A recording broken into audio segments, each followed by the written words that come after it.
Hello, hello, welcome to Rotary. We should start, can you hear me? Can you hear me good? All right, we should start the way we always do with the, hold on, let me get it up here. There we go, with the four-way test of the things we think, say, or do. Is it the truth? Is it fair to all concerned? Will it build goodwill and better friendships? Will it be beneficial to all concerned? And is it fun? Yes, it's fun, absolutely. We're not gonna, are you guys ready to start shaking hands? Or like, what are your feelings on that? Or do you just like, sure, I don't know. Like, we gotta talk about it, but let me know what you think. So right now we'll stand up and wave, but maybe next week we'll start shaking hands.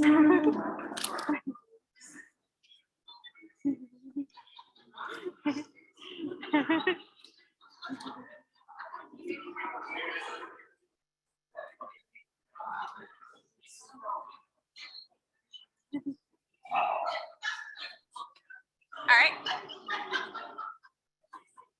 I pledge allegiance to the flag of the United States of America and to the and to the republic for which stands one nation, under God, indivisible, with liberty and justice for all. Britney Smith.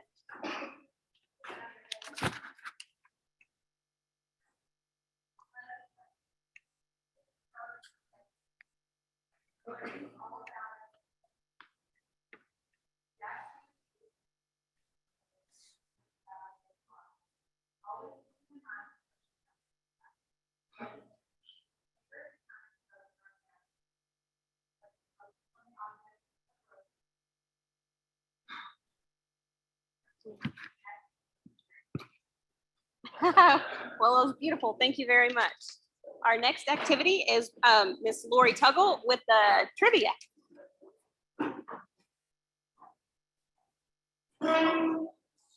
Hello, hello. Everybody get your dollars out.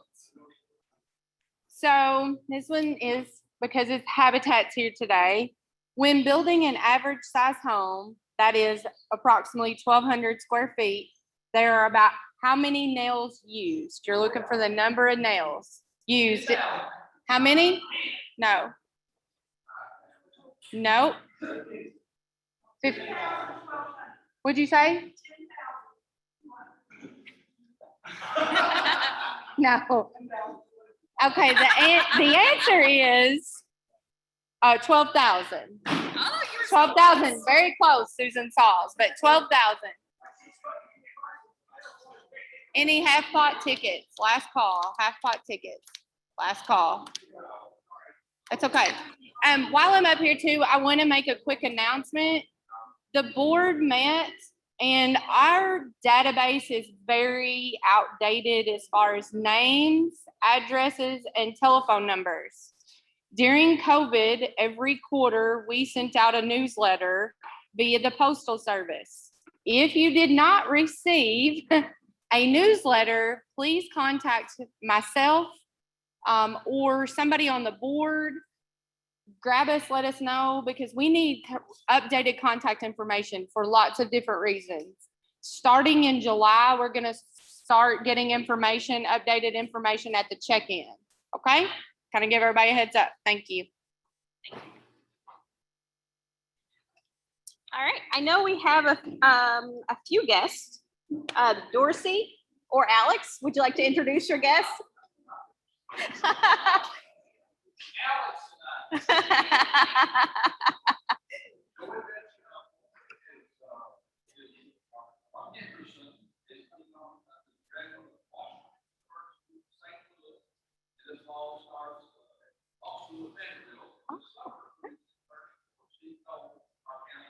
Wonderful. Welcome.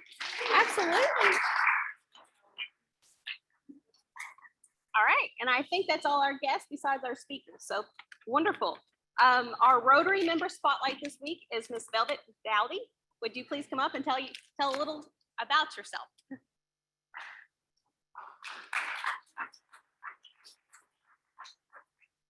Thanks, Alex. I appreciate you starting that clap for me. So my name is Velvet Dowdy, and I have lived in Henderson since 2009.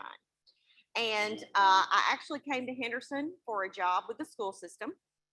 I actually took a job at Henderson County High School as their curriculum coach or curriculum specialist, whatever you want to call it. And so I left Graves County, where I had taught in the system for 21 years and raised two children. I have two children. My oldest, Jacob, lives in Henderson. He actually teaches at Henderson County High School and coaches football. And my youngest daughter still lives in Mayfield, where I'm from, and she works at a restaurant in Murray. So basically, I came here for a job in the school system. Then after 3 years as curriculum coach, I became assistant principal at North Middle School. And then after 2 years, I moved to the high school and was green unit principal there. And I retired in 2017 from that job. And most recently, I took a job full-time in the classroom in Henderson County High School teaching chemistry in the middle of a pandemic. So that kind of tells you a little bit about myself. But I have enjoyed every minute of it, and I plan to do the same next year. In addition to that, I've also taken on a role of helping the new cheer coaches. One of those is my beautiful daughter-in-law, Elise Dowdy, who is one of the mental health counselors for the school system. She works at Thelma B. Johnson and East High. Or no, I'm sorry, Thelma B. Johnson, and I'm trying to remember the last one. I can't remember it. But anyway, she works at two elementary schools as a mental health counselor. So I decided 2 years ago to become a member of Rotary because I started looking at what Rotary does. And it kind of feeds into what I think is important in terms of community. Making yourself be a servant to your community and helping out in ways that are important and are vital for the community and the members in it, but also helping out in the world at large. So that's me. So it's great to meet you guys, and thanks for this spotlight opportunity. Thank you. And I would like to thank Alex for finding all Rotary member spotlights this past year. This is our last one for his year. Holly will be again next year, but you've done a fabulous job, and thank you very much. So thank you. I got one bit of good news, but kind of sad news. So next week we will be back at Thelma B. They have opened the doors, but the sad news is we won't be here. This has been a fabulous place for us to join, and thank you, Eric, for opening up your home to us. Thank you for being our IT guru. I don't know what we would do without you. Thank you.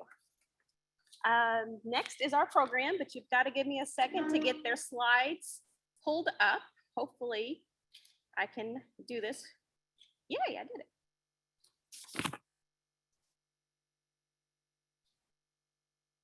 All right. Please welcome Britney Smith and Matt Reynolds with Habitat. Come on up.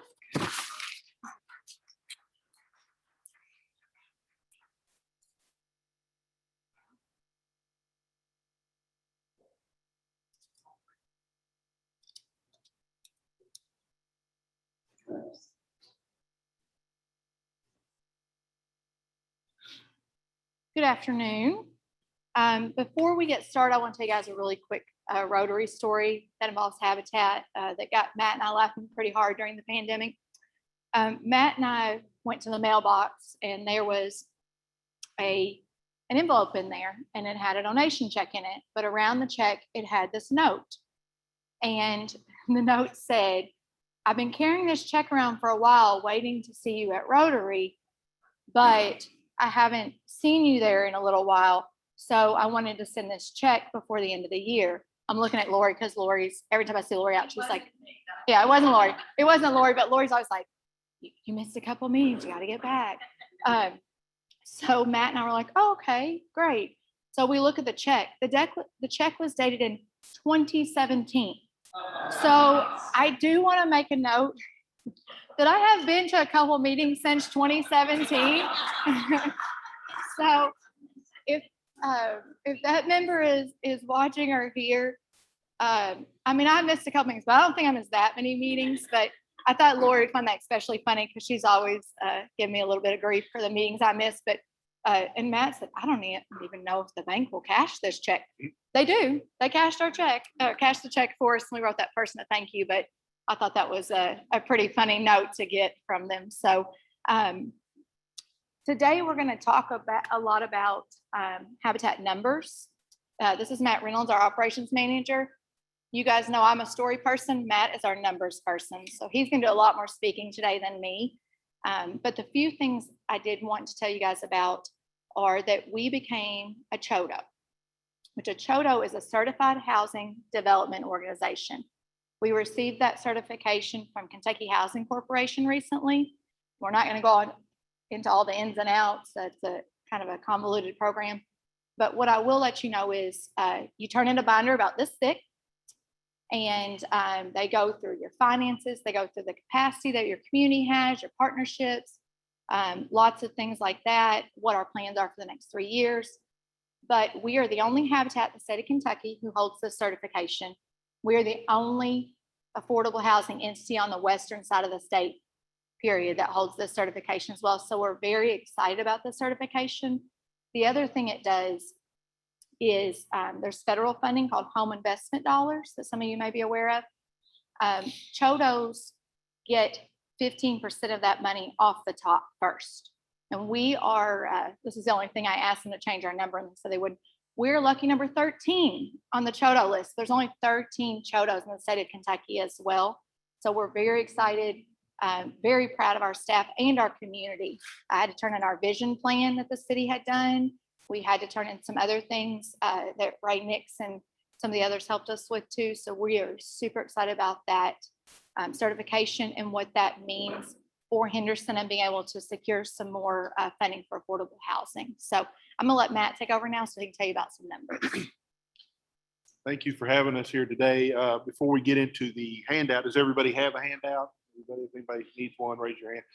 Okay. I want to first start out trying to, I'm glad that I got an audience here. Britney and I have been trying for years to get out and speak more, but all the while trying to grow our affiliate. And sometimes when we leave our staff unattended, well, I'm sure all you have businesses, you understand where I'm going to go with that. So I won't go too far into that, but I want to start by debunking a few myths, and y'all can be my advocates in the community. So the first myth is Habitat for Humanity gives homes away.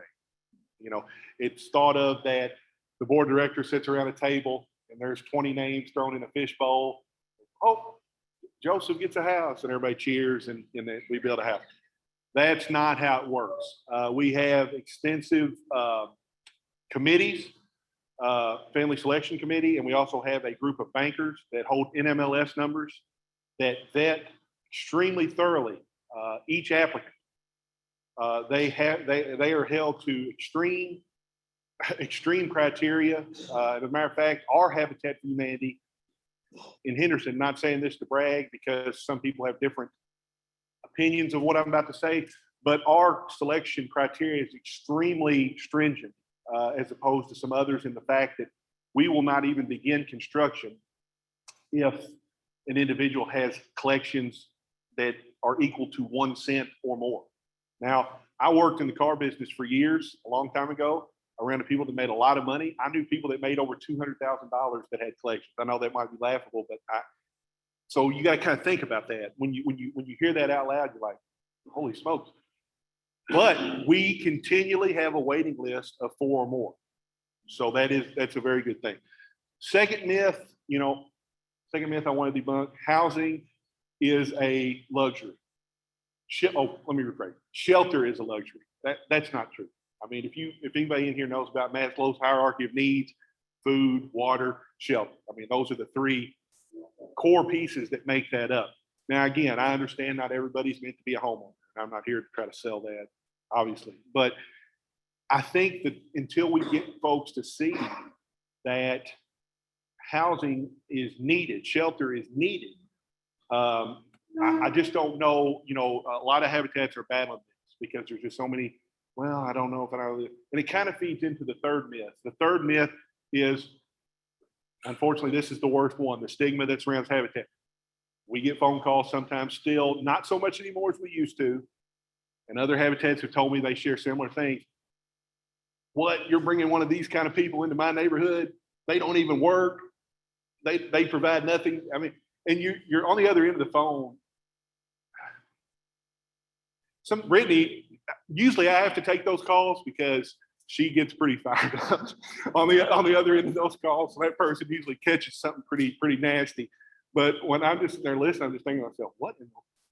But anyway, so those are the three myths that I want y'all to kind of, if somebody approaches you in the community, please try to explain to them that none of that is accurate. So, and we'll get into some questions to that regard some of this. But the first slide we have here is the cost of a home broken down. The reason we did this, what we found was through the years, a lot of people want to be involved with Habitat, be it through donations, be it through volunteerism. They just want to be part of it. But some people felt that if they couldn't, they were like, I can't afford to fund the whole house. Well, I don't know anybody that can. So we kind of broke this down to show people kind of everything that goes into it.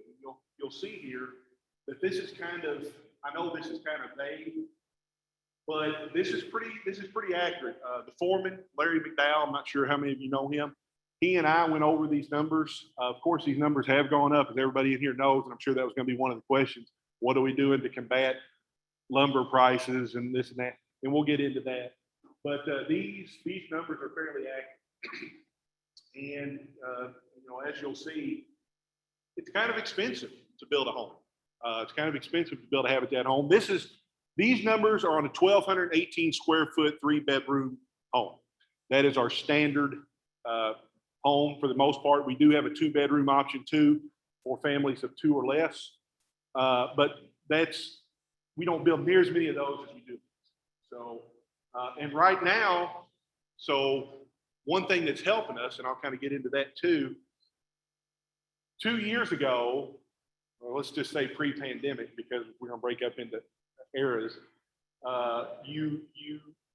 this house was appraising for approximately $90,000. Now again, a lot of people, I was upset about that myself because we're allowed to sell on appraised value, and I'll get into the subsidies here in a minute to explain to everybody exactly how it works so that everybody understands. So as you know, even 2 years ago, to build this house for $90,000 was almost impossible if it weren't for the fact that we were getting subcontractor discounts and using volunteers to get it under roof. We would have blown past $90. It might as well have been $9, much less $90,000.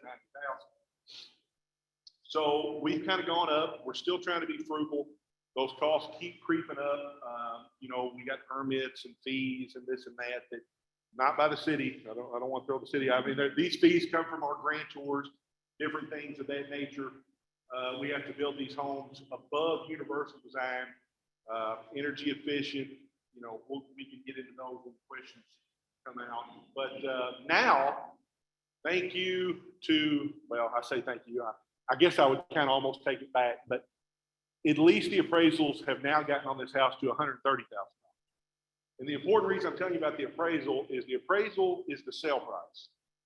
Years ago, Habitat for Humanity, not only this affiliate, but many, if not all habitats, charged what it costs to build the home.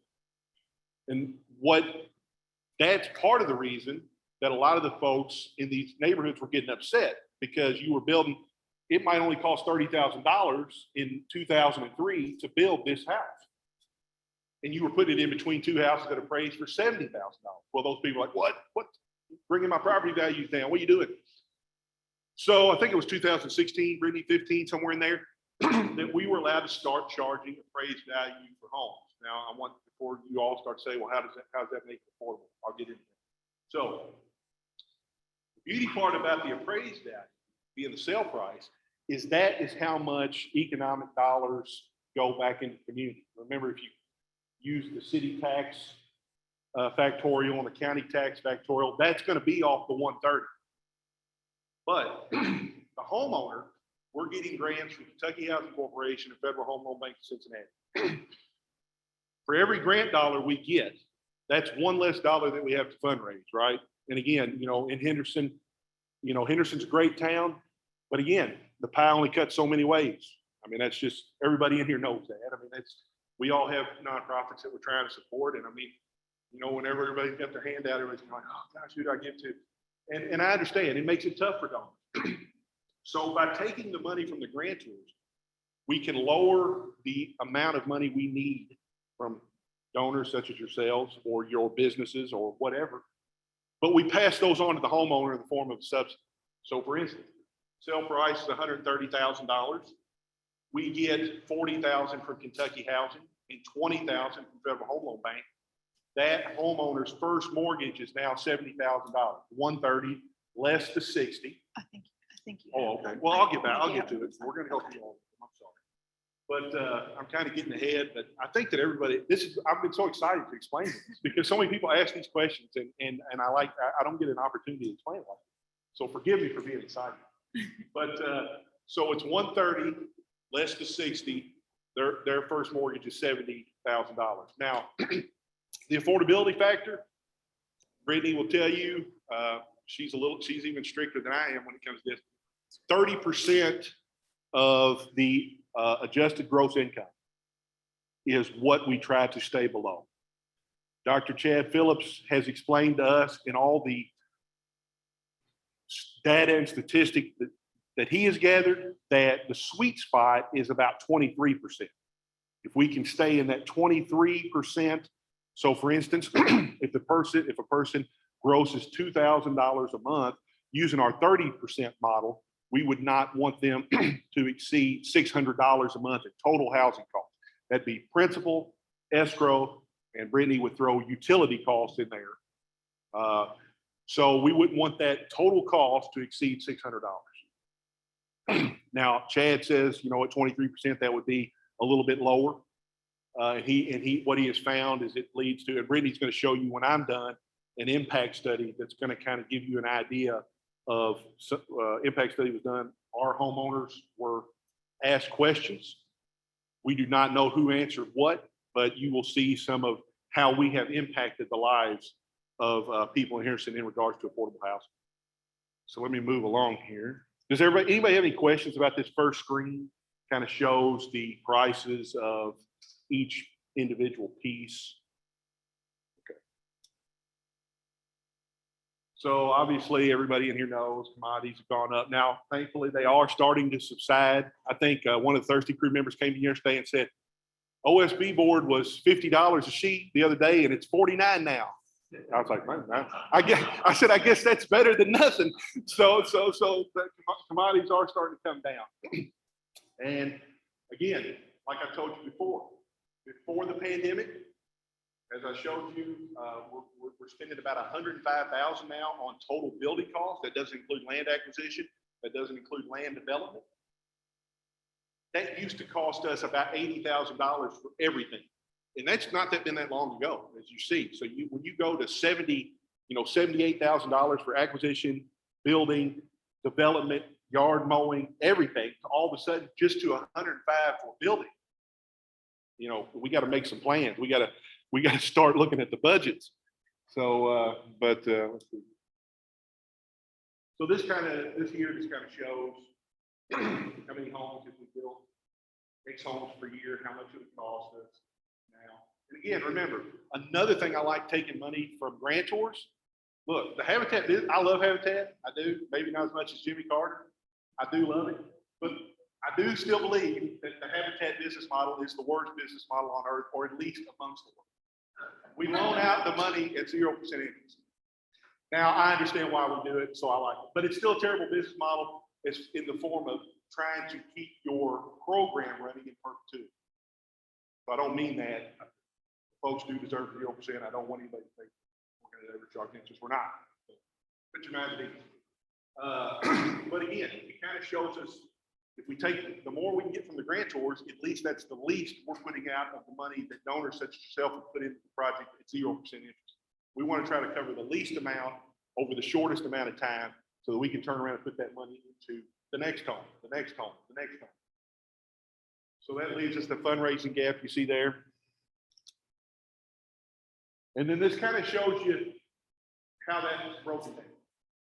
So grants right now, we're doing about 60,000 a house average. General fundraising, about 20,000 per home. Restore proceeds, about $20,000 per home. Existing mortgage principal payments, about 5,000 per home.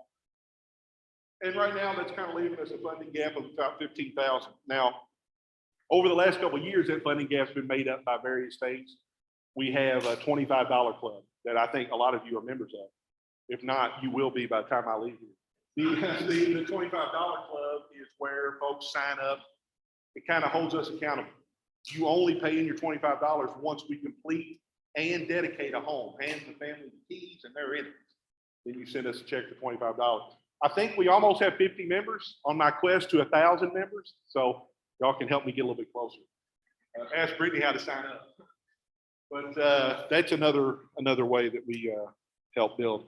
And again, you'll see here this little thing that Britney put in kind of shows all of the working pieces. Our volunteer labor is huge. I think the number that I saw since 2014, Bob Klum, you know him, he's one of our Thursday crew members. He's been keeping track. The volunteer labor habitat, who puts that factor out? It's so many dollars per hour. Anyways, it's over $400,000 in man hours that our volunteers have saved us. So think about it. Without that, without volunteers, the habitat model would be nothing, right? That's just a fact. And then sweat equity comes from the Habitat family. They're supposed to do 300 hours. Yes, 300 hours of sweat equity. Our families are very excited to get involved. They love being part of the process of building their own house. And I think that's kind of what makes our program so unique, is that we already have the family selected. We're not building these homes as spec homes. It's completely the family selected first, and then the process starts instead of the other way. Mortgage payments, those are great right now on the current appraisals that we're getting. The mortgage principal being returned is approximately $300 per month. So that's $300 per month back into the coffers to keep it going. As all of you that live in Henderson know, our restore is one of the, I don't want to say better because I don't want to be arrogant, but it's a very good store. We've been able to generate a lot of proceeds. The community of Henderson has been very kind to continue to come in and shop. So those proceeds are a huge help to Henderson. And then of course, donations. On top is cash. Cash is, that's nice. Gifts in kind, we do get a lot of gifts in kind. A lot of the subcontractors, all of which we use locally, have been very, very generous to us. You know, some of them have been very apologetic during the pandemic, and they've just been like, they've almost come in crying, telling us they're going to have to raise their prices, and we just look at them and say, we understand. You don't have to explain to us. Well, we know, so don't. But they've come in, like I said, almost sobbing to the point of trying to explain to us. But, and then of course, the federal services kind of goes hand in hand with that. Any questions about anything I've covered so far? All right. Oh, Mark.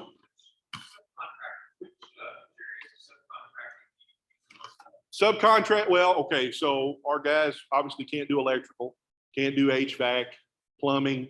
Those are three big ones. Years ago, we hung and finished our own drywall. That took about 5 weeks. Now we pay to have it done. It takes 2 days. If you agree with the paradigm, time is money, we do kind of, we spend money in places that some habitats don't. But again, Brittany and I's goal is to try to get the wait list through quicker. We don't want somebody sitting on a wait list for 3 years, right? I mean, to me, that negates everything that we're doing. Try to tell that family, sit tight, don't worry. In 2026, you'll have a house. That's not, we're trying to get past that. So we are go ahead. Oh yeah, roofing, another one. So our guys have kind of come to the point where they just want to get them under roof and move on to the next one, which is great. That really speeds things along because our guys are very quick. As all of you, I don't know if any of you have driven by 711 and 715 North Adams. That's where 2 projects are moving. It hasn't been very long those projects were started, and I think both of them will be under roof by this weekend. Yeah, so drive by if you haven't. There was a double wide trailer sitting there last year. It's gone, and there's going to be 2 homes. And again, back to the economic impact piece, that double wide trailer was only paying in so much city and county tax. Now there's 2 $130,000 homes injecting money in perpetuity into the city and county of Henderson. So there's the economic impact, right?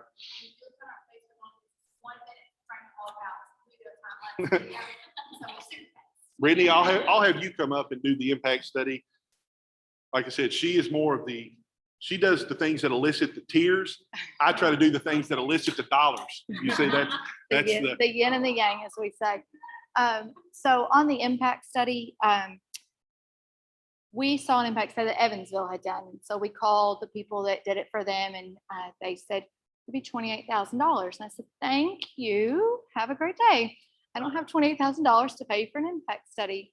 So if you guys know Holly Melton came to us through USI. A class she was supposed to take got canceled. And so they instead gave her like an internship type of thing. And she had to do that through a nonprofit because of what her degree was going to be in. And so Donna Stinnett suggested that she do it with us. So she did create a fundraising plan for us. And her professor came in and he critiqued her while Holly gave us that report a couple years ago. And he said the famous words he shouldn't have said it. If you need anything else, call me. Here's my information. And we were like, okay. So Matt and I are like, wonder if he could do an impact study for free. So we called Trent, and Trent said, well, I'm not doing a certain class, but a woman, her name is Mary, we call her MT. He said, MT is doing this class. And I think MT's graduate students would be very good to do this impact study for you. So we're not going to read every single slide. We're just going to give you kind of the highlights of what that impact study came back with. Like Matt said, they contacted our homeowners. Our homeowners could say anything they wanted to the answers. They all received a $50 gift card to Walmart. And I will tell you, people I hadn't heard from in 5 years were ready to give their numbers. They want to know when their gift card was going to be ready. It was a great coming together time. We got to speak to a lot of people who have paid off that maybe haven't talked to in a little while. And but they could say anything they wanted in this, and they still got the gift card. I made that very clear to them. I won't know if Mark Chumler gave the information or Lori. It's all confidential. And so this just kind of tells you their statement of the purpose, and that we commissioned it under, her name is Dr. Mary Halleck Morris, or like I said, I don't know where MT comes from, but that's what we always used to call her, MT. So our general demographics that they found were age 27 to 67 were our homeowners demographics. 19% were male, 81% female.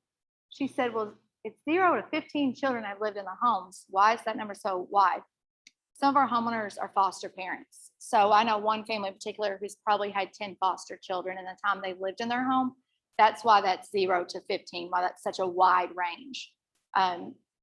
And to me, that's a big factor too, that these homes not only provided a place for our homeowners, but also provided a place for a lot of these families who wouldn't have been able to foster otherwise to be part of the foster program and give children who really didn't have a family or a home, both of those things through our program as well. 1 to 6 adults have lived in the home. Median income is $25,000. Highest level of education, this was really kind of shocking to Matt and I. 8% was high school, 61% was high school or GED, and 31% had some college or they were getting an associate's degree. Employment status, we again felt fantastic about this. And again, this study was done in this past spring. So 54% of our people are still employed, full-time employed. 5.7 are part-time, 25.7 do receive some disability benefits. 5.7 have been able to retire. I think that is a testament to Susan was our first director. A lot of these people learned from Susan how to budget, and they were able to actually go in, retire, which is a wonderful thing. A lot of them couldn't have done that without the Habitat program.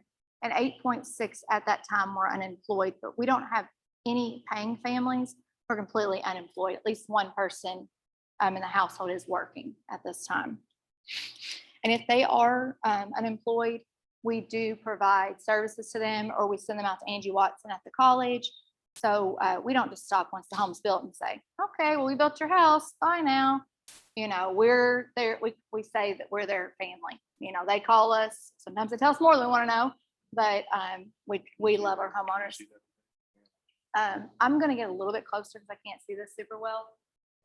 So on the homeowners impact, actually, I'm gonna let Matt read this part. I cannot see that chart now. So the homeowner impact, we'll see over here. So down here at the bottom, this green region here, that's strongly agree. The blue is agree. The yellow is disagree. And the dark green is strongly disagree. So I feel better about myself than I did before becoming a Habitat homeowner. Over 94% strongly agree or agree. My association with Habitat has helped me to experience a personal spiritual growth. Over 91% strongly agree or agree with that statement. I could not have owned my home without the help from Habitat for Humanity. Over 95% strongly agree or agree. Being a Habitat homeowner has improved my personal life. Over 97% strongly agree or agree. It's probably the time they get to spend with us too, because we're really fun people, so. The quality of my current Habitat home is better than my prior address. Over 96% agree and disagree. So again, unfortunately, there was a few, but again, when you're talking about numbers over 95%, that's pretty good. Again, this is more impact. As your health improves, you'll see these numbers. You have over 60% say, yes, my health has improved since I've become a Habitat homeowner. With around 33% saying no. And then there is less than 2, 1, I guess, maybe or no change. And a few of those said, the few that said their health had not improved, they said that really, some of those told the callers that was not due to Habitat. That was, one of them said, it's just due to because I'm getting old. That just is a fact of life. So some of our homeowners did not feel their housing was causing that issue. It was just, you know, due to life or maybe a medical condition that had come up that had nothing to do with the safety of their housing. Improved employment, 57% have, they claim they've improved their employment situation since owning their Habitat home, 57%. I found that to be a good That's a number. number. We do have several, most of you know, we do have several Habitat families. I don't think they mind me saying their name. Now paid off, I think it was last year, the year before, Mike and Robin Cook, who, as you know, I'm sure you've all eaten at the establishment many times, the Sidewalk Cafe. They were Habitat home. Susan actually built their house. Oh, yeah, that's right.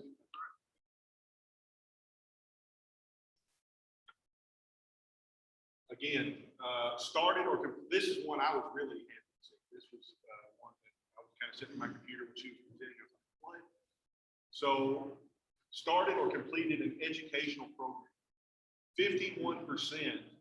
Have you or any other family member started or completed higher education or training program since owning your Habitat house? 51%. And we thought adding in training programs was very important because we try to stress, it doesn't have to be going to college. Get your welding certification, get your CNA, go out to the community college.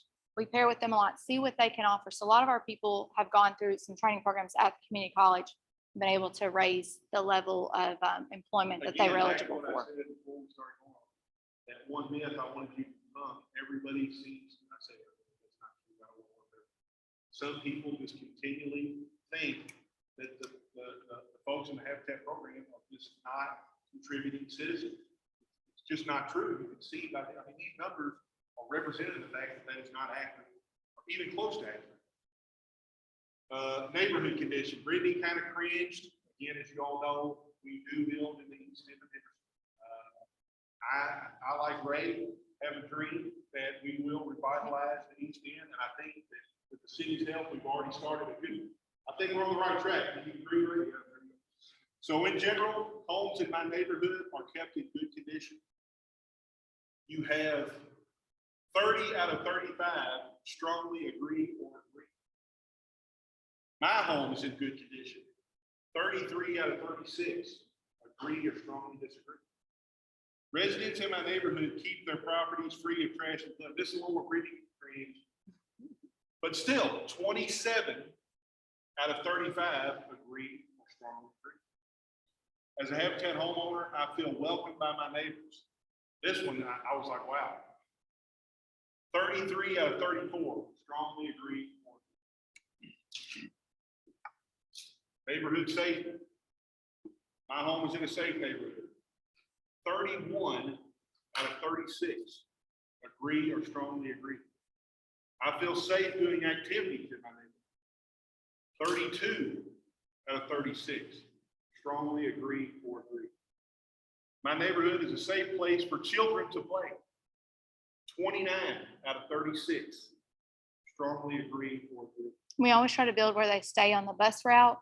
They're near a park and walkable to somewhere that they can get food on a regular basis. So if they do not have transportation at some point in time, that they don't lose their job, they have a way to get their kids to school, and a way to get food that's within that general area. And that has been very big. And the splash park, people were begging to live by the splash park, weren't they, Ray? We wish we had more land around the splash park to build on. All right, so this one's neighborhood and community impact. Again, I engage with organizations in my neighborhood. 22 out of 34 strongly agree or agree. I regularly engage in activities with my neighbors. 18 out of 35 agree or strongly agree. And I don't know a whole lot about that. The only reason I've lived in my house now since 2015, the only reason I know one of my neighbors is because of Britney. So I'm not saying I'm an unfriendly neighbor. I don't know if that would have a whole lot. We think that maybe it's just be a trend of the times. Yeah. People aren't as close to their neighbors as they used to be. I would ask a neighbor if I needed to borrow something. That's our favorite question. Britney was kind of scared about that, but still 23 out of 36 agree or strongly agree.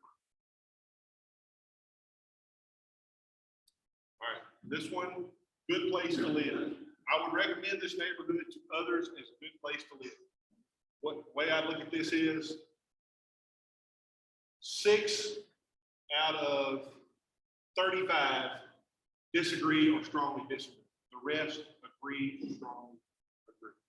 And a lot of them that are agreeing or strongly agreeing or agreeing, they were built in areas where homeowners are around them. We have a few that are scattered sites where it's them, but no other homeowners live around them. And what we know from reading things and talking to homeowners, the more Habitat homes we can put in one area, the stronger the bond is between those Habitat homeowners and the more community they feel. So that is something that we and the city are kind of working on to condense those more into the same areas. So those homeowners have that extra support.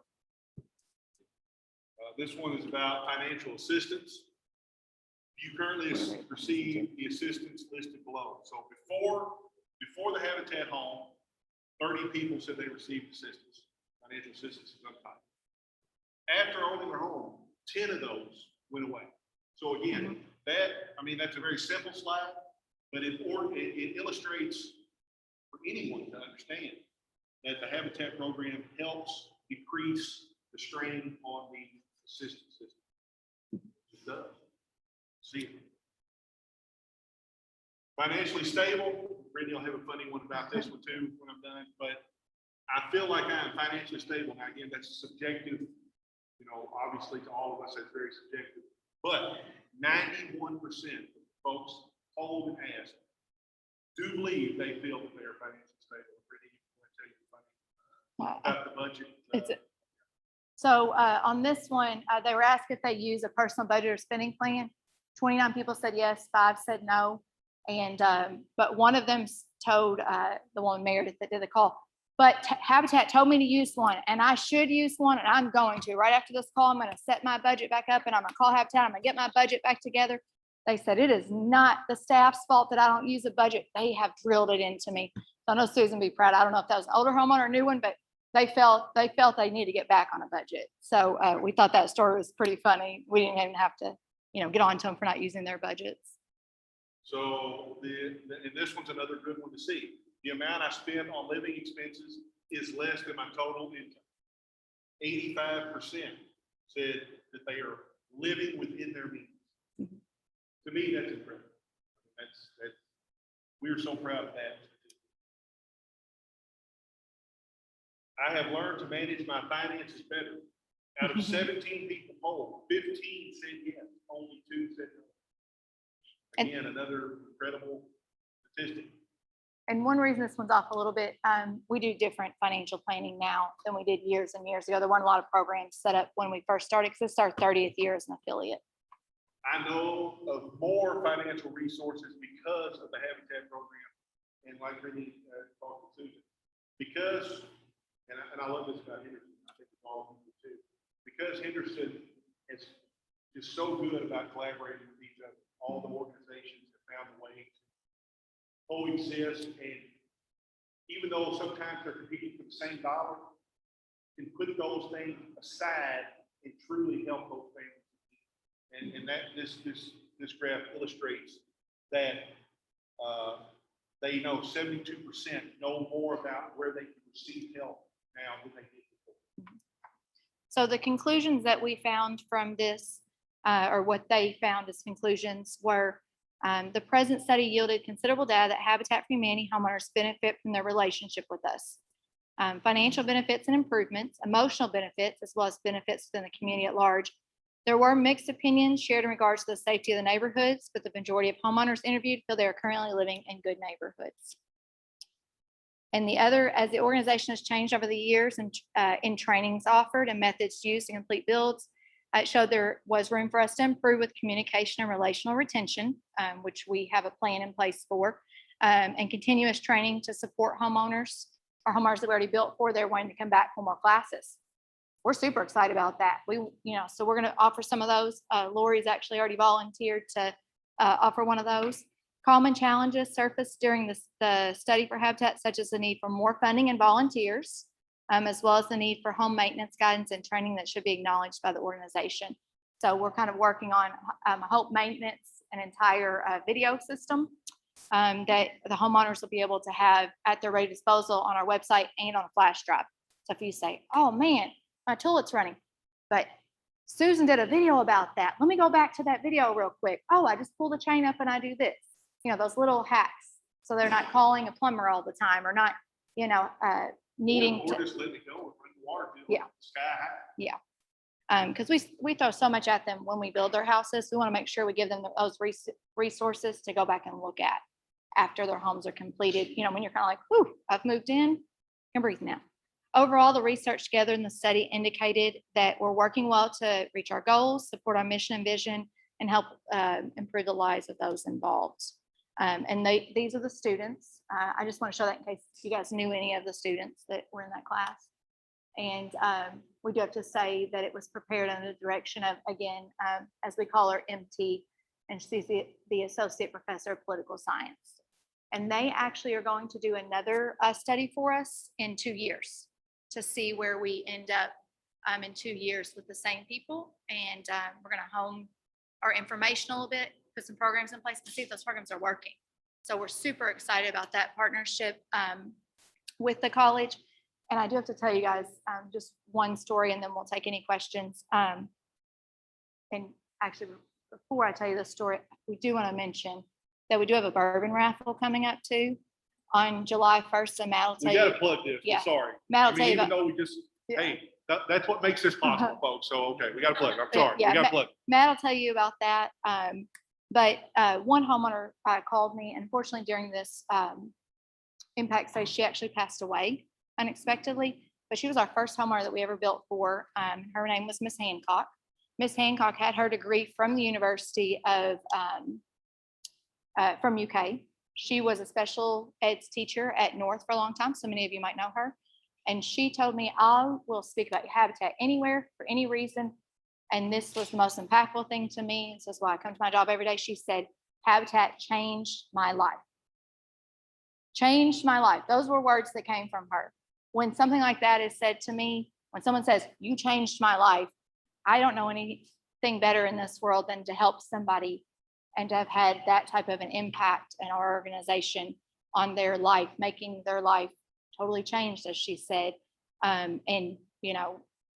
She just said, it's wonderful, and I'll do anything and everything you need me to do. And like I said, unfortunately, she passed away before they were able to give her a call, but she called me and talked to me for about 20 minutes. And so that sticks with me, and again, gets me up every day and makes me want to continue to build houses. So. Okay, I know we've kind of gone over in time. We apologize. So questions, aside from asking Brittany, how do I join the $25 club? Are there any other questions? Oh, back there in the back.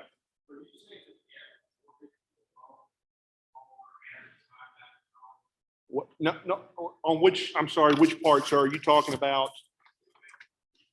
Of the handout? Oh, okay. No. $5,000 is what's generated from mortgage payments for the next home. That's about what we're able to generate and put over into the next home. So the homes on the books, right? We serve as our own bank. Right. So we receive mortgage payments monthly from every homeowner. So about $5,000 of what we receive on out of those payments go into building a home. Right now, the average loan is right around $50,000. That's their first mortgage. Of course, the equity is protected by deed restrictions, silent second mortgages, and all of that stuff. So we do have that. The average mortgage payment right now on the 3-bedroom home that you saw is approximately just under $500. Right now, that's over a 15-year period. But what we're seeing with the cost of things going up, we may have to extend that 15 years up closer to 20 to continue to offer that affordability factor that we're offering at 15. Yes, ma'am. Uh-huh.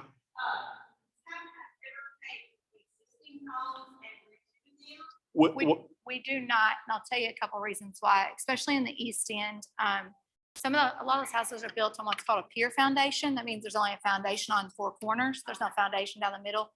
But we're also not certified in lead-based paint and asbestos. And so we've looked into that, but with the cost of demo, we work with MB Bowling a lot, Hayes-X, Mark and Junior Berry. It's usually more cost efficient for us to just tear the house down. When I first came, Bobby Jarrett, I have to speak her very highly. I talked with her a lot. They had done some rehabs of some homes, but that just became a big issue, she said, sometimes, because you just don't know what's inside the walls and what you're getting into. So our habitat does not. Some are more skilled in that, but ours, we tear down the home and use the land again. And to go off of her point, we're one of the habitats as of the moment. We're lucky in the sense that we are not spending more to build the home than it appraises for. A lot of habitats that we know of personally that we visit in the state of Kentucky, because again, remember, we sell on appraised value, right? So it doesn't matter if it costs us $1 million to build it. The home is sold for the appraised value. So it's incumbent on us to be as frugal and as thrifty, or whatever the word you would plug in there, as possible to try to keep that. A lot of the habitats are spending $160, $170, $180 to build the $130,000 home. So they're having to have donors and all kinds of things subsidize that on top of, if you understand what I mean by that. So we're very fortunate as of the moment. Again, knock on wood, we hope that it doesn't come to that, but it could. Any other questions? Did I see hands up over here? No? Over here? No? Okay. Well, thank y'all for having us. Are you gonna plug the bourbon raffle? Oh yeah. Don't forget www.hendersonkyraffle.org starting July 1st. Yes. Now you're talking. $25 club. You just send an email to director@hendersonhabitat.org. We will fire it out to you. There you go. Even better. The Rotarians will take care of it from here. So Thank you very much. thank you. Thank you. All right, got our half pot. Yes, sir.